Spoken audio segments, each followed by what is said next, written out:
to dance with my father again. What's that song by Luther Vandross? I can't. Something about when my mother and father would disagree.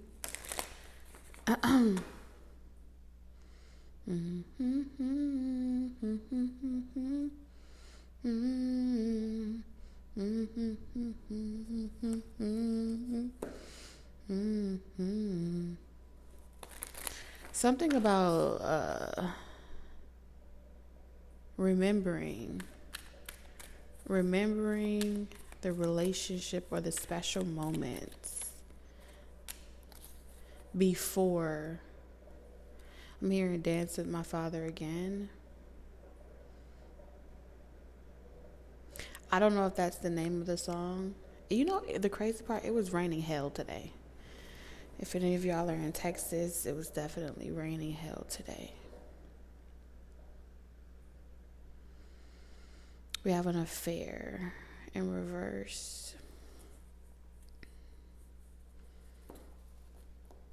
I don't know what this is about yet. It hasn't clicked for me yet, Taurus.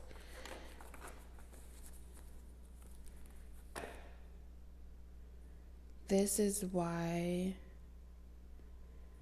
someone has, this is why somebody has made it up in their mind that they will, okay.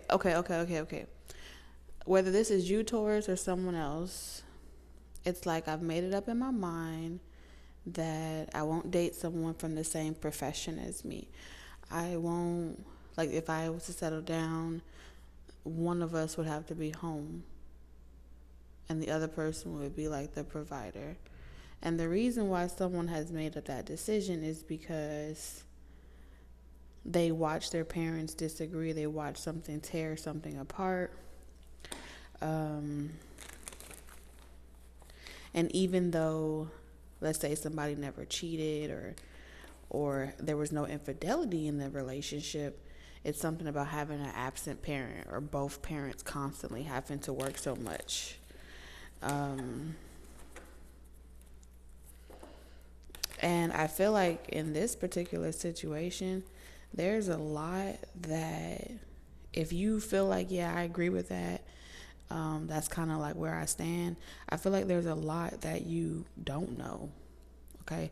There's a lot that you don't know behind closed doors. Just because, you know, you believe it or not, a lot of relationships, for the sake of the image and the relationship protecting the union, they will deny if they knew someone was like unfaithful, and they would kind of like maintain that perfect picture, just so the child doesn't grow up with bad dreams, you know, or just feeling hopeless outside of everything else that they have. Outside of every other issue that they have, that won't have to be one of them. We got aid and libation. So, it's like you want to help someone or somebody wants to help you. They feel guided to do more. Excuse me, but they don't want to. Somebody's not telling you everything. So I'm about to shoot out a couple of scenarios that I'm seeing. The first scenario, you make someone feel like they can conquer the world. You make someone feel like they can overcome anything. They can face anything in the world and come back from it. You bring a lot of hope into someone that was very low, depressed. You know that, is it Chris Rock movie where he goes, I think I love my wife, right? And then he sees someone from school that he knew, and then like something gets rekindled there. But in this situation, someone admires the way that you, like the way that you talk, the way that you walk, the way you think. Something about your mind and the way that you think. How you let go of negativity and you don't really let it slow you down or stop you. You persevere. Something about your mind is very resilient, and someone admires that about you. However, they haven't quite told you the whole truth. And I feel like the whole truth that they haven't told you is they may still be involved. You know, when I say involved, they may be legally married, but they say that they're single. You know, they may be separated, but they're not quite legally married. You know, there's something about the gray area. It's not necessarily a lie, but it's not the whole truth either. And someone feels like when you find that out, you'll have no mercy. You get what I'm saying? Like, it will really hurt you, and that it would be like bad karma for them for connecting with you. Somebody could be telling someone like, oh, I only connect with this person because I have to collaborate them to keep the peace, you know, but that's not true. They personally, genuinely want to. They have more than that going on. I don't know. Someone in this situation really admires your independence, but they know they gotta take accountability for something. And if it isn't aired out now, eventually you'll find out about it. And I think they're praying that you don't have to hear it from no one else, that you'll hear it from them and not someone else.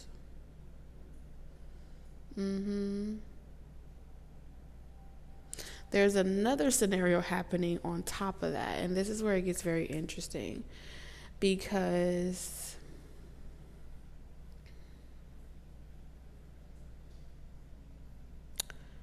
it's like you and someone else are finally improving, and like things are coming out in the open. You're getting retribution. This is exactly what you've been wanting, and it's starting to go in the direction that you want it, to go in. It's like everybody's working together, everything's cohesive. But then it's saying that someone's acting strange. They're acting sad. They're acting pulled back. And you may be trying to figure out, like, where is all this coming from? You're not doing anything wrong. But someone feels as if they're doing something wrong. And it feels like because there is some type of hope, it's like a window of opportunity has opened, 11:11. There's a window of opportunity where if I work together, or if we work together and we're a good team at something, there's light at the end of the tunnel, especially if somebody was praying that they were able to repair like a family dynamic or something like that.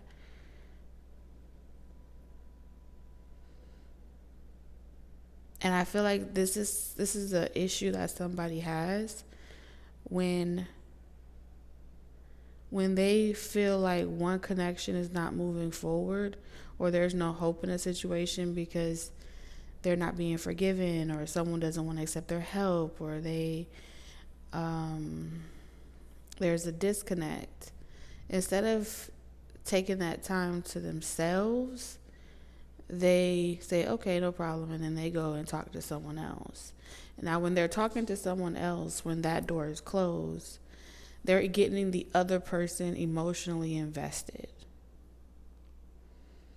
You see what I'm saying? Because technically this person's not cheating on anybody, all right? When I say they're not cheating on anyone, it's like this has to be a person that is technically not in a committed relationship with option A, and they're not in a committed relationship with option B.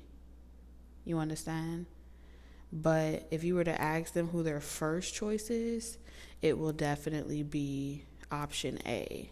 But when option A can't see a future with them or they can't get over the past, they often go to option B for like light at the end of the tunnel. And so they feel like God has blessed them with two really great options in their life, two really good people in their life, two very, solid, independent people, but I feel like what this person isn't seeing, that instead of swapping between option A and option B, this is really supposed to be time for them to build their relationship with a higher power, to really confront some accountability, to be honest with themselves, and deal with some patterns that have gone unresolved for a really long time. But I don't really think that this is what this person wants to do. Yeah, 1111. They may just take it as people preying on their downfall. Nobody want to see them succeed. Nobody want to see them win. Something along those terms. I feel like someone's avoiding a reckoning. You know what I mean?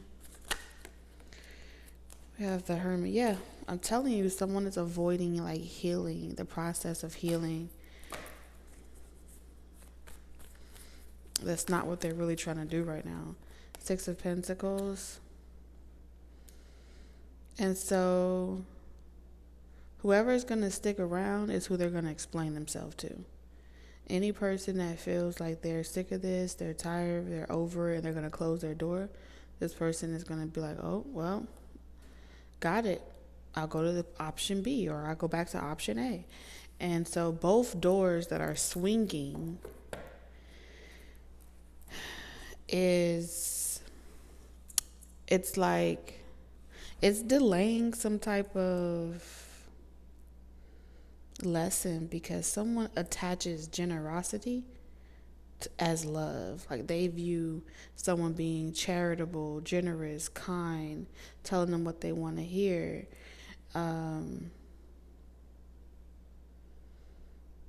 as being like a dependent love. A toxic dependency sometimes can be, while you're in a relationship with someone, you keep asking them. You ask them to take out the trash. You ask them to show up for the connection. You ask them to be involved. You ask them to be present. You ask them to do so many things.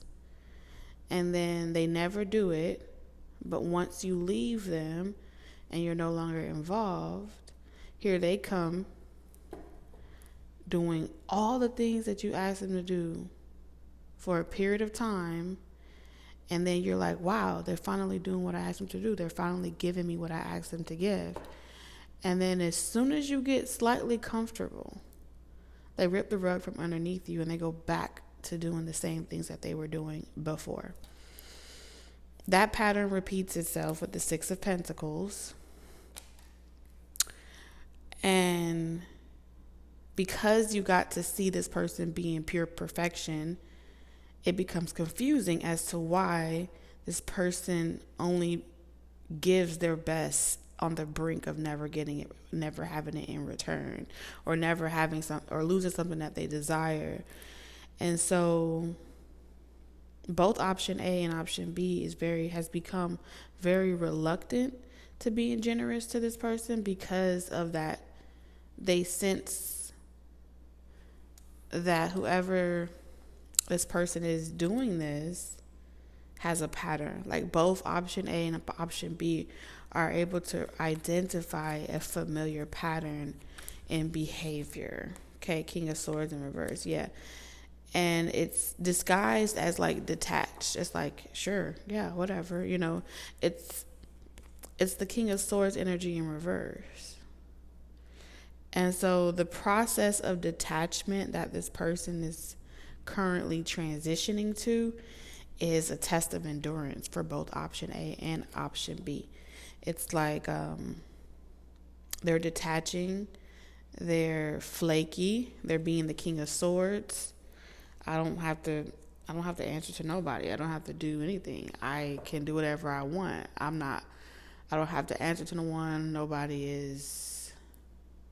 I'm not in a relationship with nobody. I'm technically choosing to be wherever I want to be on my time, on my terms, right?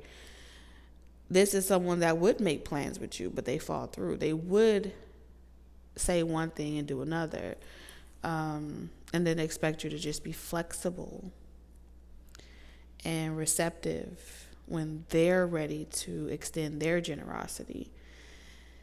So when this person is in that phase of the cycle, they're going to stay detached and wait for the person and pay attention to like who's calling my phone and asking for me, who's checking for me. This is the phase of the cycle where they're paying attention to who's reaching out to them, because whoever is reaching out to them and like following up with them and asking what's going on, how things going or whatever, it's a hook, right? And then what happens is that person will say, okay, got him.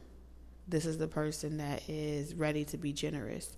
The objective with this energy is for you to just start giving things, because it's a response. You just start rewarding the person and giving them whatever they want, because it's a response to, it's a reverse psychology response to not wanting to experience the opposite, the detachment, the abandonment. So this person is triggering an abandonment wound repetitively over and over and over and over again. So never quite healing from the abandonment wound, but always feeling as if you're never quite getting what you feel like you deserve. You're always on the brink of getting close, but never really there.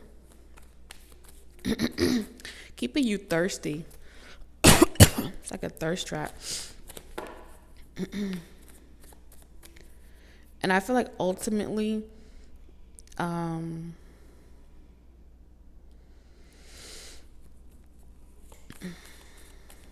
of the side effects to this type of thirst trapping is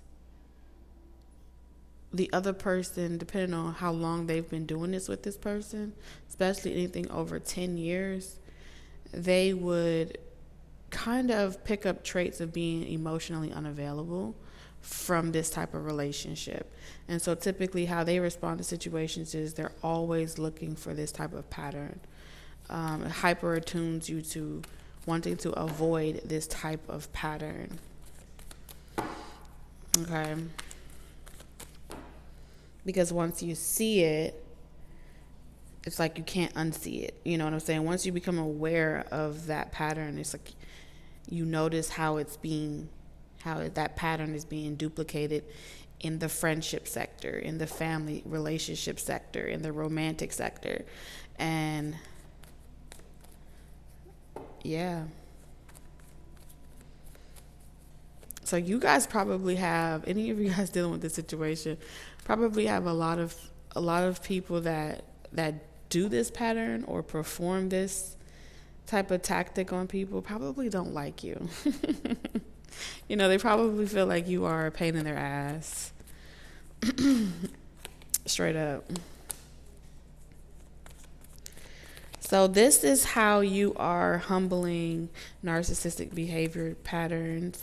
You know how you hear people saying that, you know, I'm no doctor, but I do sense that whether you're option A or option B, I feel like both of you guys are spiritually aware that you are the pillars to a person's overall success in their life. You know what I'm saying? And the option A and option B may not have ever even laid eyes on each other. You get what I'm saying? But energetically,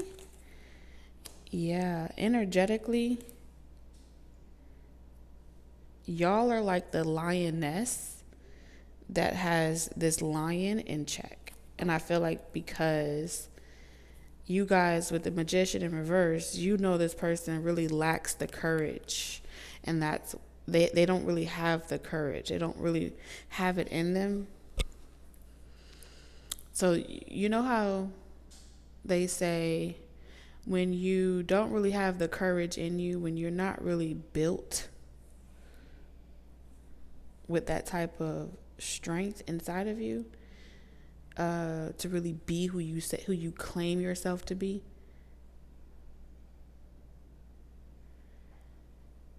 you're taught to be a professional liar. You're taught to be a professional finesser, a professional user, because that becomes a power that you're able to wield over people and use it to your advantage. And I feel as if you are a sore reminder to someone every time they see you that they aren't the real deal, and that you can see clearly into their facade, and that facade doesn't work on you.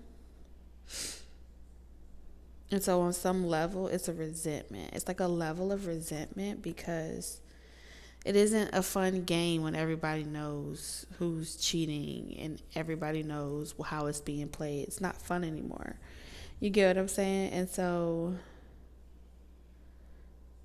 some of you guys, if you're option A or option B, depending on what position you're in, like let's say you have ex-lovers that come back around into your life and they are convinced that you're like the one that got away and all those other things, to the point where they've been losing sleep over you, wanting to leave whoever they're with because they're convinced that they're in love with you.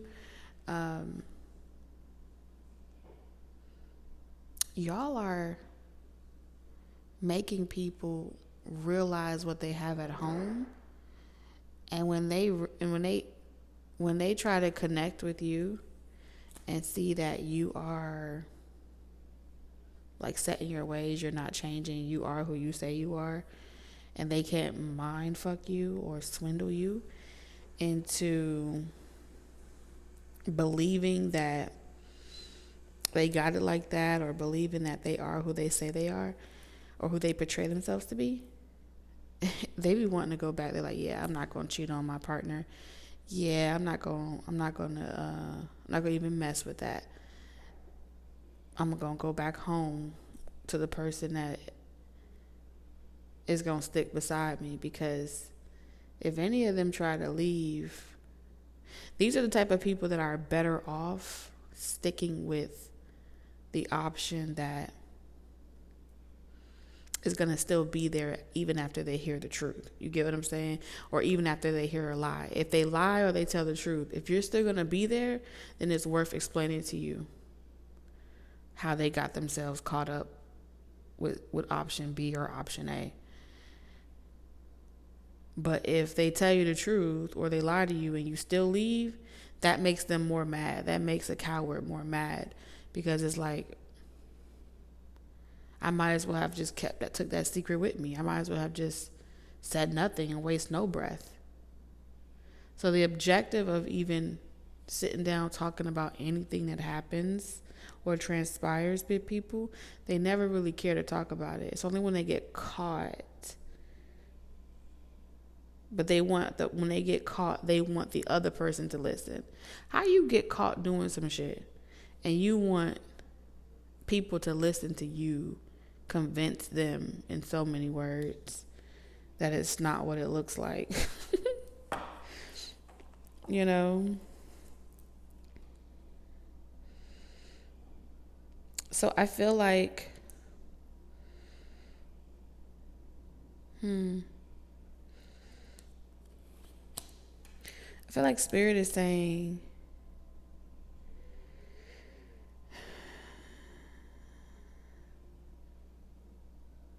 someone has a fear that connecting with you, collaborating with you, getting closer to you will force them to change, and they have a fear around changing. And that's why they feel like it's hopeless, because it's like, yeah, trying to connect with you requires that I be or become a version of myself that I'm not. This isn't someone that has earned their wings. They do not know how to fly. They know how to lie. They know how to monitor. They know how to pay close attention to how other people are getting the answers to the tests that you put them up to. But as far as actually going the distance, doing it long term, they're not really equipped for that. And so you're coming off as somebody that's out of the league, out of their league.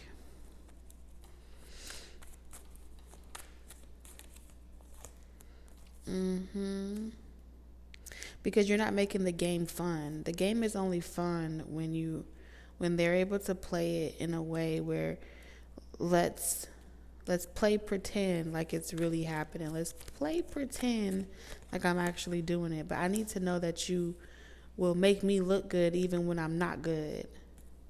Does that make sense? Does that make sense at all? Like, just replaying that statement back. Someone needs to know that you'll make them look good even when they aren't good.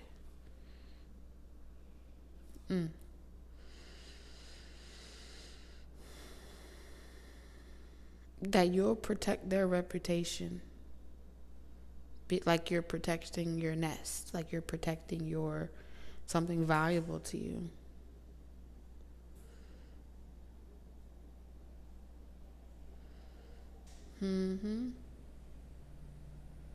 Like, no matter how lazy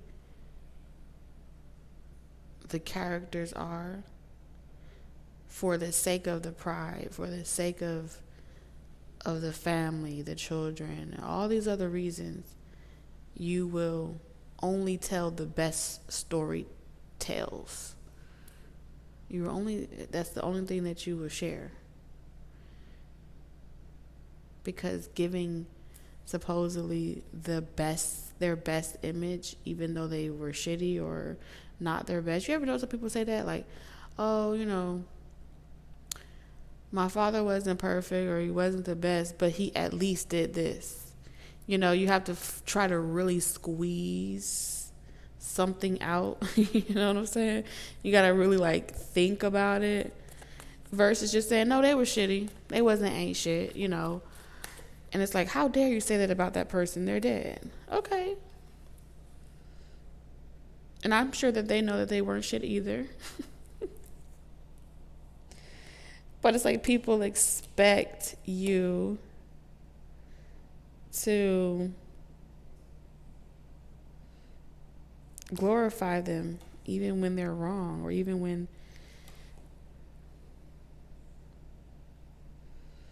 they refuse to learn.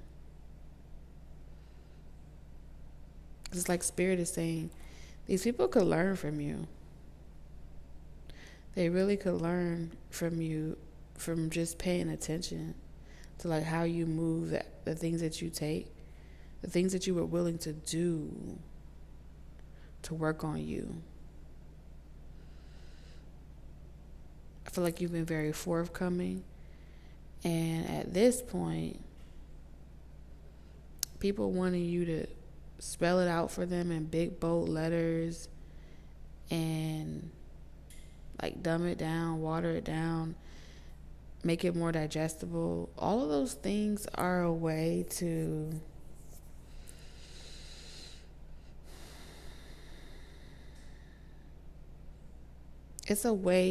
for them to find. It's like the more you make it stupid simple,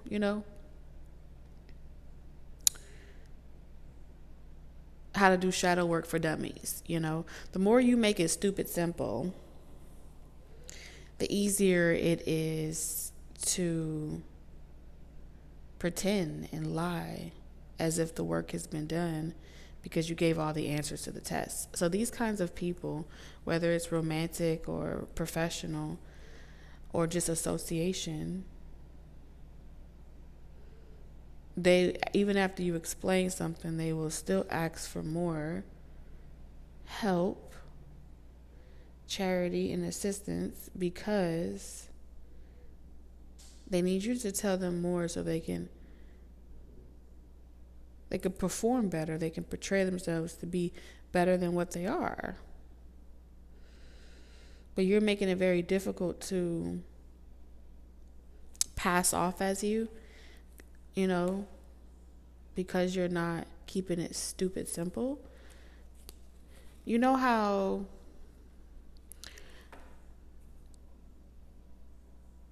like two people from the same culture, typically, let's say two people from the same culture, you be in the same room and you literally just be like, yeah, you know what I mean? You say it, you see it, or you just give eye contact and you barely said anything, but you had a whole sentence, you said a whole conversation, and some way, somehow, you and that person just know what y'all about to do next and what the other person about to do next, and y'all didn't even say a full sentence. And so for outside looking in, everybody else may be saying like, what did y'all say? If we wanted to say it out loud, we would have said it out loud. You know what I mean? It's just the same way as even if you have no cultural background in any particular culture, right? From the African American culture, okay? Black people culture.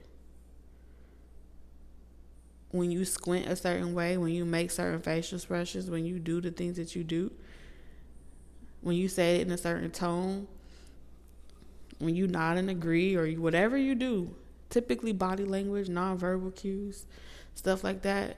When you say you feel me, you feel me, you feel me. I just said it in 3 different ways, but I literally said it 3 different ways. So in that context, that is considered cryptic talk. That is considered conversation without words.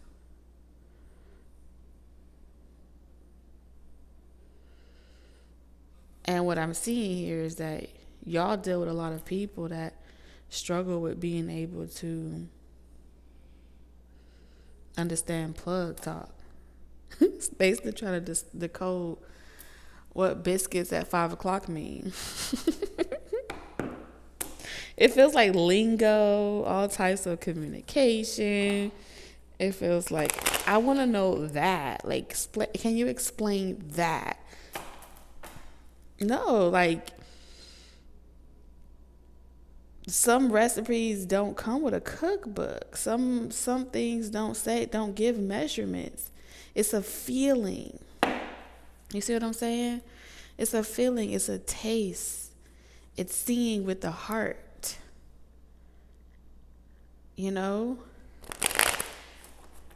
And not with the eyes.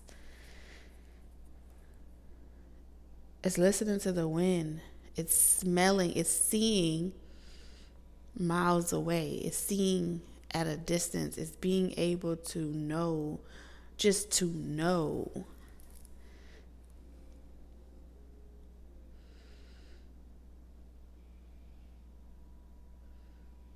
And that's an element that, it's pretty much saying very few people know how to access. Not everybody is Rafiki, because they all want to call him a baboon. You know what I'm saying? That's how this feels right now.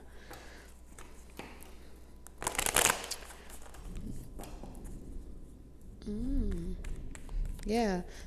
Some of y'all know y'all can smell when the rain is coming. Y'all know what the thunder means. Y'all know what the sounds mean.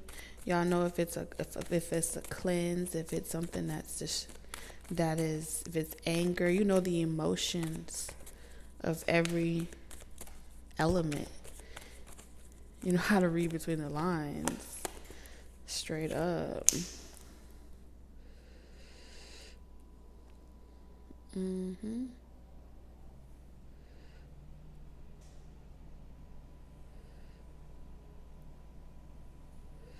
With the Queen of Pentacles, this is making me feel as if, like, you're native to something, okay?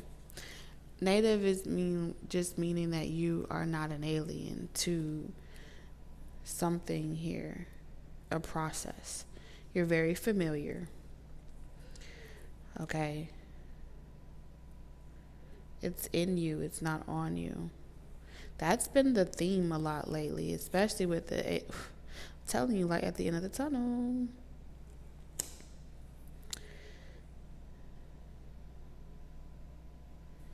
So someone else is pretty much saying, yeah, it'll never work. I'm going to let this go. You'll just be a stress to me. Like, someone else is pretty much saying that they're recovering from you. Like, they got to get you out of their system.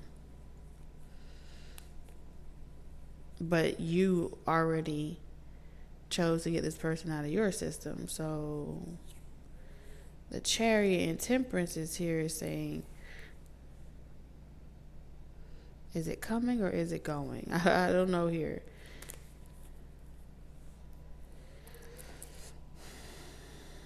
I feel like somebody is telling other people that you are not over them. Like, they're over you. They're done, but that they are just collaborating with you, working with you because they just don't want you to give up on yourself. Imagine that. Imagine someone going around telling other people that they don't want you to give up on yourself. They don't want you to crash out with how quickly they leave your life.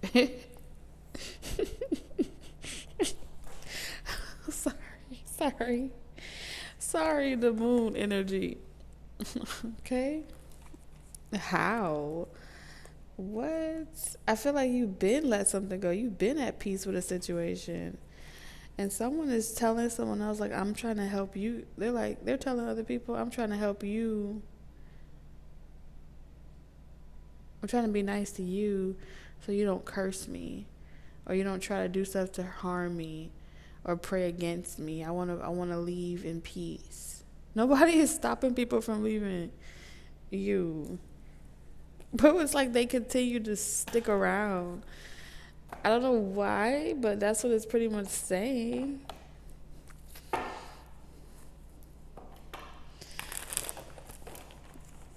Yo, people are not rap tight. Look at the drama. Like, people are really not rap tight. Beware of troublemakers in the workplace. The job you want may have too much upheaval to bear. Keep emotions and gossip in check. I feel like this is your season. I feel like you're going into your trolling season. Trolling season is the best season to be in, okay? If y'all are transitioning to that, where you trigger karmics and you trigger things that people are preventing to heal and stuff like that, that's like the fun season. Yeah, demon time, flexibility. Because it's like, oh, okay. So you're a little toxic. So this is where you get, I always say this is like that's the season of the fast money. You get what I'm saying? Where like things be, that's like the collective where everybody be fucking like rabbits, you know. They addicted, it's passion, it's desire. And then it's like, okay, now they're going into abstinence. So they're transitioning into a phase of their life where they want a new life and they're done with this shit. And so there's a period of time where they become very, you know, that moment when you're trying to break a bad habit. And so you gotta hate the habit, right? Or you gotta have a disgust for it. And anybody that does it, that's still in it, in order for you to, it's like, let's say you stop smoking cigarettes, and once upon a time you couldn't smell how funky cigarettes was, right? But now that you decided to quit, every other person that smelled like cigarettes is like, ew, oh my God, you're stinky, you know. And you have to convince yourself that it's disgusting to keep you away from it. And a lot of times when people are going through that transition, instead of being able to simply say, I don't like it and I don't do it anymore, they have to shame other people as well because of where they are and where they used to be. It's the only way that they can stay away from it. You know what I'm saying? No different than when you're celibate and you're no longer having sex anymore. You'll find that transition, like the people that are still trying to that are trying to stay away from that certain vibration, and so they'll repel love readings, they'll repel conversations talking about love coming in like the bubonic plague or some shit, and then they'll demonize every other person that's drawn to it as, oh, you're just addicted, you don't have no self-control, you're this, you're that, and they're unable to see how they have allowed themselves to be prejudiced and biased, and what started out as being an act of self-love turns into a passive aggressive way of shaming other people into one way of life, you know, one path, one mind, one love, you know what I'm saying? And so they don't really know how to hold space for other people at their levels. And even if they try to still hang out with those people or be around those people, it creates this scar on them where it's like, I started out loving you and I can't quite explain how now you irritate me so much to the point where my ugly is on the outside and you're looking like the martyr. And so they'll stick around even longer trying to figure out what's wrong with them, trying to check and balance themselves, and ask themselves, like, am I being this way? Because a lot of times it's so subtle, it doesn't even register as being a part of their characteristics that they are displaying. And majority of the people that have these characteristics, or they're in that transitional space, may not ever say it out loud, right? So it's the internal dialogue, right? It's in the moon, it's in the mind, but it's still there. And so a lot of times before, like if you have this plant growing and then you have all of these different thoughts and voices that are speaking to this plant in a very disgusting way, that's what stunts the growth, right? Because people don't realize that even if you talk negatively to a pot of rice every single day, the rice will mold faster. If you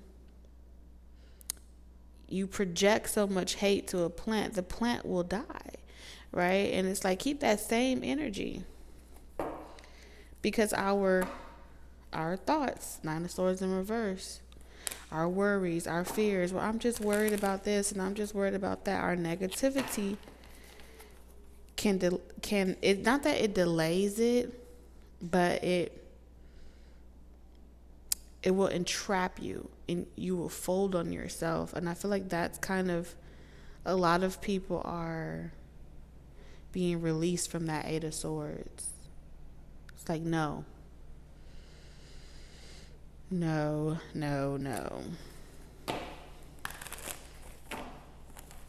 me wake up today and check myself, you know. Because remember, you know, that's the root of entitlement, right? When you raise someone on the idea that they're entitled to certain things, that's what they often like to be reminded of on a regular basis, because this is what makes them feel accounted for.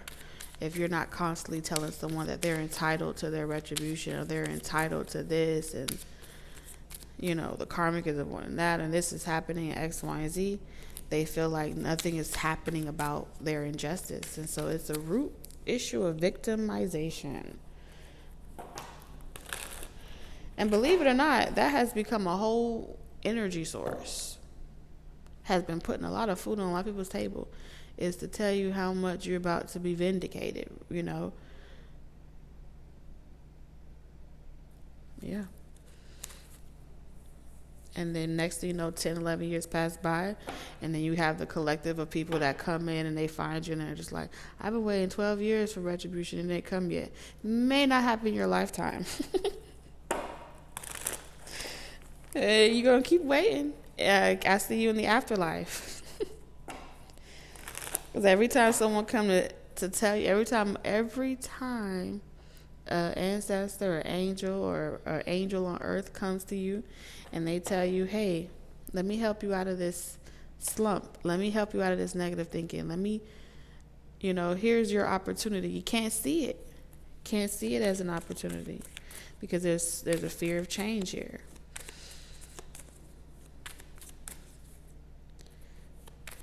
Breaking dependency is very difficult.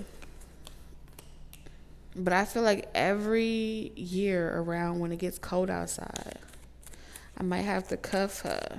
I feel like it's okay if it takes more than one pattern. Like, I'm not saying this as, oh, you're missing. I'm not trying to fearmonger you like you're going to miss out on something. Everything happens exactly how it's supposed to happen.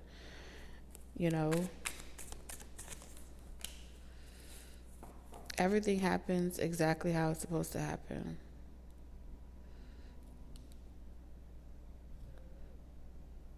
But just because someone is demanding energetically that they get acknowledged energetically does not mean that you have to respond to them. You get what I'm saying? For those of y'all that are energy readers and things like that, at times you may come across, you may be able to intuitively sense that there's energy around that it's like, feel my energy, check on me, tell me about my person, when is my shit coming? And they're trying to really just force the energy to acknowledge them. It's an attention. It's a cry for attention. Just because you have a collective consciousness having a tantrum, no matter how old they are, about what's not happening for them and when it's not happening and why it's not happening, doesn't mean that you have to acknowledge the baby in the corner having a tantrum. You could be very aware of it. I'm aware. There are many energies out there like that. But they're gonna be stumping their feet all day long. And it's stubbornness to a whole nother level because they don't want to hear it from other people. They want you. It's that type of energy. Nope. I want you to be the one to tell me about it because I am talking to you and you're going to acknowledge me. And then they're going to still be over there in the corner waiting for their attention. And then they're going and they're going to fold their arms and have a little hissy fit. And that's okay. But that's why they always had Big Mama in the house with these kinds of people. Because sometimes you got to have that Big Mama energy that knows how to put these types of energies in their prospective places without words. Because they can't do nothing to you. Their tactic ain't going to work. If that's not what we're eating for dinner tonight, if we're not eating that for dinner tonight, if that's not on the menu and you are begging for it to be on the menu, you can stump your feet, you can bang the tables, you can do all types of stuff for the answers that you seek. But if that's not your season and it's not where we are, and you are trying to force your control, yeah, that's not how you're going to get it.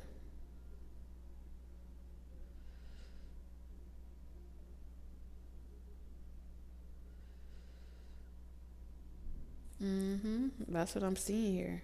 It's just going to cause, it's pretty much like Spirit is saying, you're doing it to yourself. Your behavior is a direct reflection of where you are.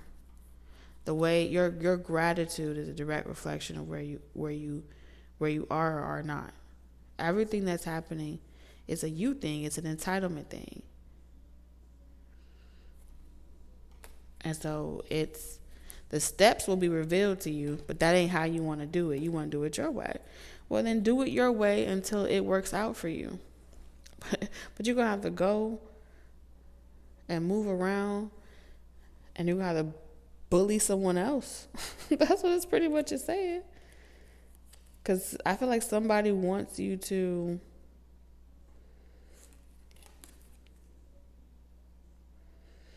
they want you to feel the loss of them. And they want you to admit that you are the negative energy, not them. It's almost like someone has seen a reflection of themselves that they didn't like, and they feel as if you projected that reflection onto them, destiny swapped with them, and then they're left feeling depleted, and they feel as if you're getting all the recognition that belongs to them with the star energy, and that's the entitlement here.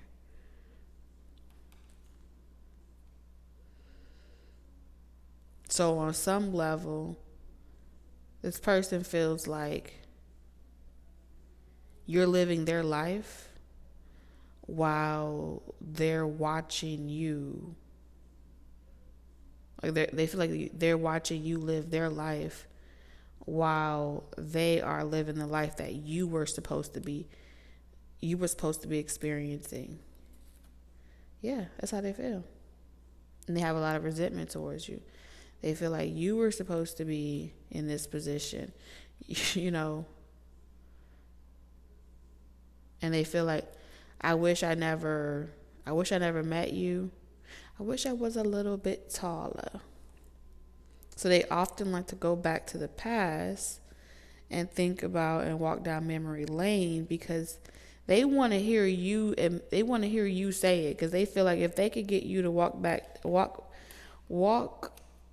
down memory lane and remind them of how great they were and the action that they took and how they inspired you, you would have some type of epiphany that they made you with the Ace of Wands, that they empowered you, that they taught you everything that you know. That with the Page of Pentacles, you weren't even, some of y'all old enough yet, developed enough yet, they feel like you're walking with something that they introduced you to. And every opportunity that was once theirs to take in the world, adventures to have, expansion, growth, travel, journey, like to go on this journey. You just don't want secret feelings towards you.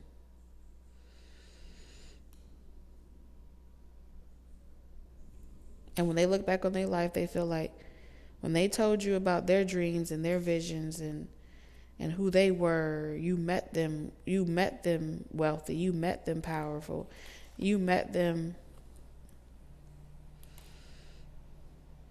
at a phase in life where they had everything.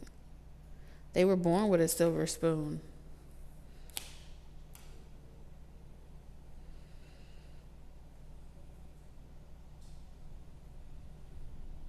They put you up on game. That's how they feel. I'm just telling you their perspective. They feel like they put you up on game. They encouraged you not to give up. They supported you. They encouraged you.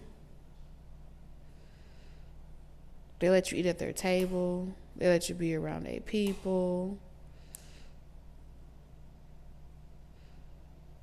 Introduce you to their family. For some of y'all, they were willing to do anything, and they feel like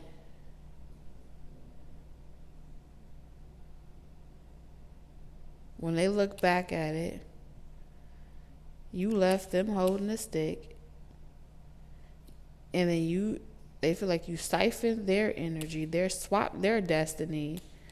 Then opportunities stop coming to them, blessings stop coming to them, and the Six of Pentacles. And not only did you stop the blessings from coming to them, but you also turned off the well of generosity to pour it back into them as a thank you. You stopped the currency transaction of giving and receiving, I do for you, you do for me type of energy. Okay. And you use it to step up your life, to upgrade your life. And there's no place for them. If they feel like there's no place, it's no place for them in your pride, because they would never be your equal. There's something about being your equal. And whether you have never made this person feel this way or not, someone feel like they will never be at your level, that they would just be riding your coattail, and so they would always be low-key jealous or envious of you. So it's like your spiritual team is saying you need to be mindful, pay attention of